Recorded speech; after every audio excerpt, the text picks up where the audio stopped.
Bibi, paano mo nga ba magagawang limutin yung sakit na dulot ng pagkawala niya?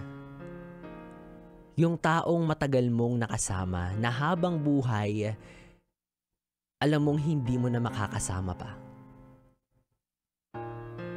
Yung taong isa sa mga rason kung bakit ka nangangarap, nagsusumikap, nagpapatuloy kahit minsan ang hirap-hirap na. At mas lalong humirap nung nawala siya. Minsan mapapatanong ka kung dapat mo pa bang ipagpatuloy kasi iisipin mo para saan pa. Kung hindi rin naman niya maririnig o makikita yung magiging bunga ng mga pagsisikap mo na para rin sa kanya. Saan ka kukuha ng lakas kung yung mismong lakas mo yung nawala? Paano mo itutuloy yung buhay kung malaman mong iniwan ka na ng taong karugtong ng hininga mo?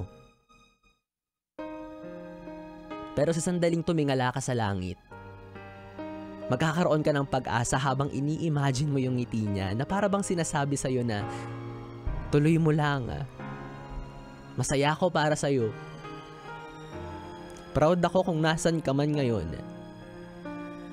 At hindi kita pababayaan. Siguro naman sapat ng dahilan yan para maibsan yung pagod mo sa pagsasakripisyo at pagtitiis sa bawat araw na naaalala mo siya. Kalakip yung sakit ng pangungulila mo sa kanya. Kung meron lang uri ng himala na para mabisita siya or makita siya kung nasan man siya ngayon, para man lang makausap o mayakap mo siya muli sa isa pang pagkakataon, makwentuhan ng mga saloobin mo, masabi mo yung mga hindi mo nasabi noon. Kaso walang ganun. Posible yun sa panaginip pero tuwing kailan ka maghihintay na mabisita ka niya. Minsan wala talaga tayong magagawa kapag yung isang mahal natin sa buhay bigla na lang namayapa.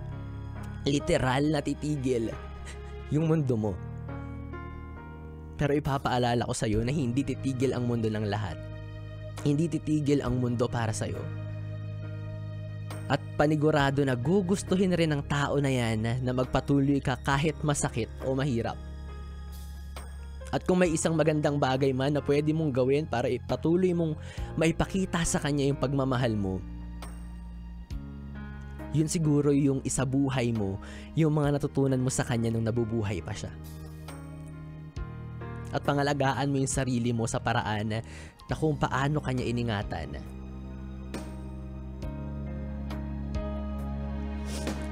Anyway, Bibi, kung nakaka-relate ka, ilabas mo yan, huwag kang mahiya. I-share mo ang iyong kwentong mahal kita hanggang sa kabilang buhay.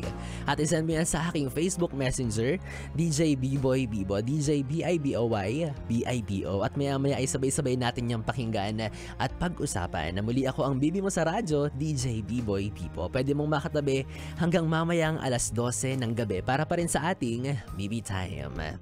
At para sa ating susunod na awitin, para sa mga taong nilisan ng mahal sa buhay, nangungulila at umaasa sa isang himala na muli silang magkakasama at magkikita.